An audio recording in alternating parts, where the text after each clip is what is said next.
ona moa le on sai mali tautua le nei tula le oli e whaatar whaat fo il whaafonga mai ele. Atinu, a wā fo I tala mō le nei vaenga le oli e mo matu tala tumoa. Whiriwhiria le lua e ofisa siri te mātai Pasifika se iuni laka piwhai tūmano New Zealand. A waitu pusale se whaatino ngō tūwhanga nua apoliki Australia. Ta longa champini lau kirkite te mātai New Zealand I po le rangi le luas full over po le 10-20. Whaafonga mai e whalau terino ni tala. O whiriwhiria le iuni laka pia o tako I mātu po le North o tako rugby, football. I New Zealand e sana ulua e ofisa siri te mātai sene na opo. Ma ve ai mo se ulua te mātai Pasifika ia se iuni laka pi whai tūmalo I le ne tunu. Ona opusa soi fua mai ia teiti whanene ai ri whai poipo o lona tupuanga me baie e sa whata. Mono te soe sari moa. Whaasul wau tālonga whawau malo. Sa tālo ai mo lau laka pia te mātai ia Ailani. E au fiai ma le tāmari sangari po le rolangi ri rua fisifun ma le fitu. O le rua whema sa ma le lima sa mua mawai lana tālonga mo Ailani. Ai le rua whema le rufurulua sa li tai ai ma le laka pi. O le rua whamariwa, ta sifia Ailani na ua maorikon kala te lun to lua George na upo, e ta alo ai mor kala po connact, ma qualify ai e ta alo mo Ailani na usiri mali toto sang o whamau tuai. O le rua whamari luas fulu sa whirwhiri ai de whonu whaatonu whaufutua, a le laka pia ta maatai o le rolangi. E le rua whisor whetu sa whaatulanga I le lominga a le Irish Times, I na upo, e au fia I le tos fulu ta maatai biru silio na vem whaatosina, ma le tausanga I lua whema le luas fulu, sa whaingoa I le lominga lau loa Ailani, a le Irish Examiner, o ia se ta maatai lona se fulu pito I lunga, ona a vea pito silio na vea, ma whaatosina I ta'alonga I Ailani.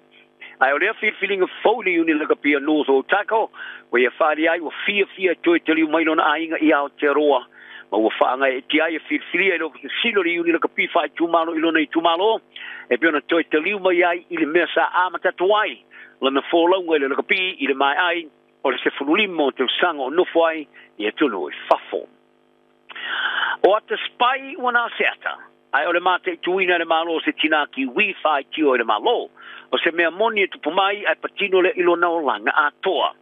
O le whaila ia mea lead beta, sa talaina e le tautua mo le puipuinga o ni sila. Mo le mate tuina, ai li au sialo numa tua stupulanga televou. Ai o le teminei, o le tina e umia o vea mtanga te kem whai tio le malo, o i tusia nese tusi, e winga le tala ango whainga whaspai le malo a iao te roa. Whapea maso tanga malona na vainga ilana tusi ua ilo ai o le fili whalo te whale, ia pole the enemy within.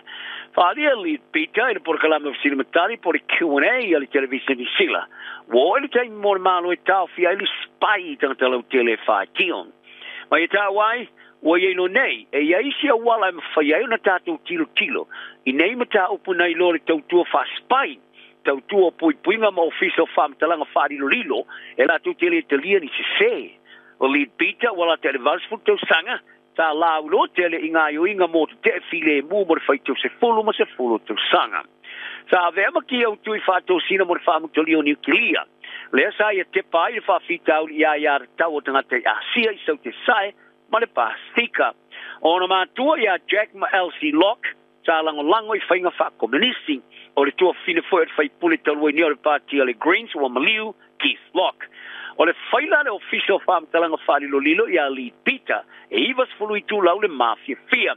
E piona wha mauma wai whamtalanga ia tea, e whatua se fulu ana tau sanga. E piona sa tāua e sa ia tilivaina, newspaper komunisi ale People's Voice. Ai ana suenga. Sa whate ia e foi lead Peter, e winga ni kulupu ese, ma tangata tai tōtasi sa mate tuina le malo, e peo tangata ni sila sa langonongo ina le ngā yoingo le tūma o tio Samoa. I le vai tau sanga le hawhei se lau lua se fulu. Ma ia whali ai, wale e nao tangata e langonongo ina le ngā yoingo le tūma o tio Samoa. A e o ilo ia ma tangata sa tūlanga le tele, sa matuai whate ia, I le awala, sa pule ai e New Zealand, ia Samoa, I le avai taimi. O toriera matanga luenga soi fo malolo ina New Zealand le te fatuora. Ia le siria mare fase lau tal sanga mai leo whainga luenga mana na oi wha malolo mana tu ngā luenga ma le loto mani. Lie, voluntary redundancies. Ona masino au kusa sa ta pai nai nisi mana na oi malolo mana tu ngā luenga ma le loto whaitelia. A o tau ma whaile matanga luenga whaiti te tupe whaalu tu luaile matuai whauro la i o tupe wha ai talafon. Ali ele o se silo le matanga ruenga fe pole ai ma chiapa o lo fa wa ona la tu fa senga ia tal sanga ma ia ta wai o tanga fa nga ruenga sa o luma ele ma fa malo ruina ele mo fa tele no ona matanga ruenga winga I se afia nga ole ai ai nei nga ruenga I tanga te fa ma vai ole ai ai lea I tala fa ta o tupe a fa wa le nga senga Ola so Freire sa tau no ane ai tupu sale sa makuini Camila ia stani e la matanga o le la si singa fa tupu o aso I lima o le malanga e pera fa pupuina o no tonga fitinga o ka nesa o tupu sale sa se urua I tupu Australia se 1804 I se teimi wasi ai le tunu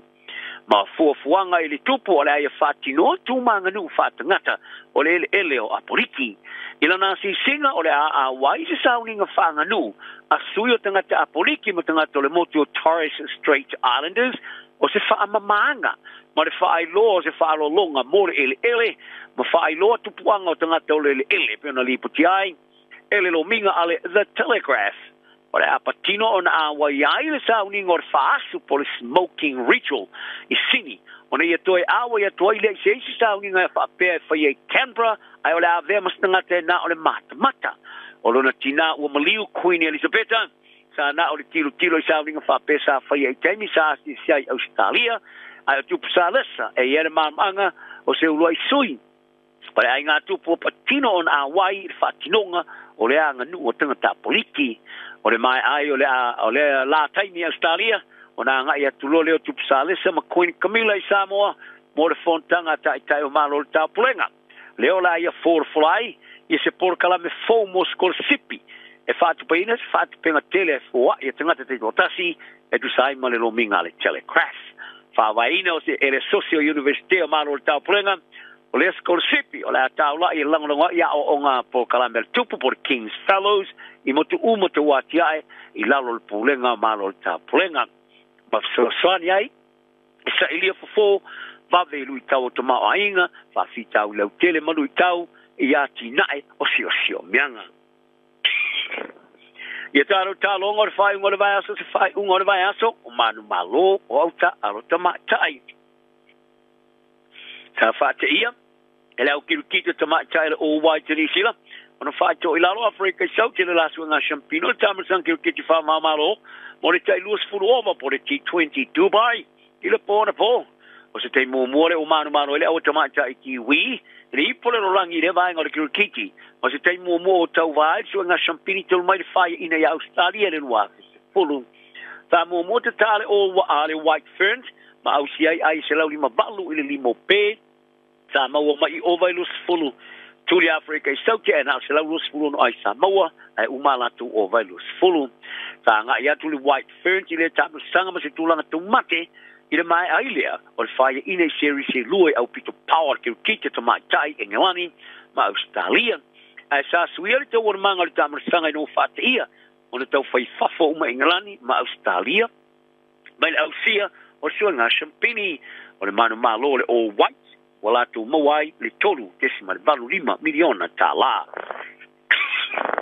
Tolu aso talo na tolopo ilalo le whaatulanga nei tolu le langi. Tali foi tau yela un di polo tama tail silver ferns and usila is a tali pito silo na le leile fatu ile loina o le au numero tasi le langi le diamonds Australia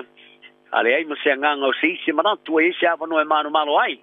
sa fatu ia ni usila ia Australia le manu malo ono sumar fa ile limas fulu ile talo foi teoria mo tamo sangoripo le Constellation Cup Wellington le pona po o fitu ne fai in so Australia ia na talo mo mulmuli nei mal silver ferns ai o se manu malo pito tele tu leo ni ai ya Australia itu tono su fatu sanga o le vasta luai sa pasi ai engelani ani sila tuna lua il fatu ngana le rolan il manu malo il serisi mal silver ferns lo tasi mal tos for su maleono sa manu malo ai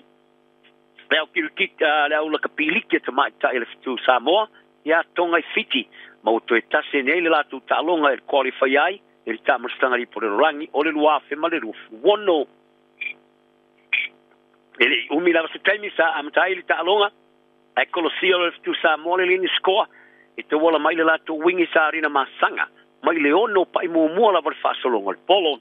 tal malo longo si ai le tu sa mole rus fulu mai isi score sa mo e siena lo po ma Jessica Patea iskoe lua tonga Samoa Filomena Hanisi ma Manilita Takapautolo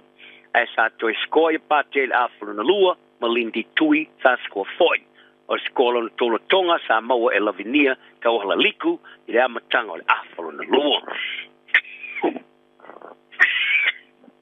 malu duatu ora ata alonena tu Samoa ma sa o manu malo mai le va fiti ma le cooking le fai fa un vasonei e so anga pine fai mai o kilani i le vai aso asau o le awe manu malo ri po tamai tai o le ato wia i le salava i le tamu sanga ri po le rolangi le raf ma le fulono o le awe tulunga lua o le anga iatu i le tamu sanga ri po le rolangi o le wafe ma le lima e mo to e manu malo ne va fai la ni sila le ni team New Zealand le pula lo i tu unga le tai po le po America le America's Cup fitu mo le lua i tu unga smotolu e ma le va ale Britannia sa fa solo Barcelona ia ma soka forward i sila o amatene le anta alonga i manu malo ai o kilani i le astonai